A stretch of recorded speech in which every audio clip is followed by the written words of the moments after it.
అనంతపురం అంటేనే Telugu Desam party, Telugu Desam party అంటేనే అనంతపురం.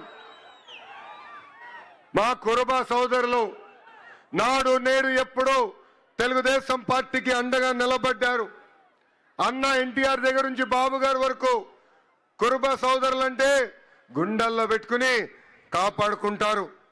అందుకే మీరు చూస్తే కురుబ సోదరులకి కార్పొరేషన్ ఏర్పాటు చేశాం. 300 కోట్ల రూపాయలు మనం నిధులు కేటాయించి అనేక పనులు చేశాం. గతంలో కురుబ సోదరుల కోసం పెద్ద ఎత్తున భవనాలు కూడా మన ప్రభుత్వం కడతాం జరిగింది.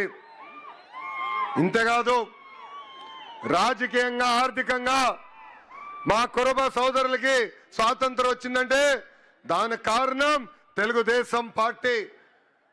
పెద్దలు చెప్పినట్లు రామచంద్రారెడ్డి గారి దగ్గర నుంచి పార్థసారథి గారు కానివ్వండి, సవితమ్మ గారు కానివ్వండి, ఇప్పుడు బస్సుపతి నాగరాజు గారు కానివ్వండి, మంత్రులుగా, టీటీడీ బోర్డు మెంబర్లుగా, ఎంపీగా, జడ్పీ చైర్పర్సన్ గా, మేయర్లుగా, ఇప్పుడు ఏకంగా ఏఎంసీ చైర్పర్సన్ గా తయారు చేసింది తెలుగుదేశం పార్టీ.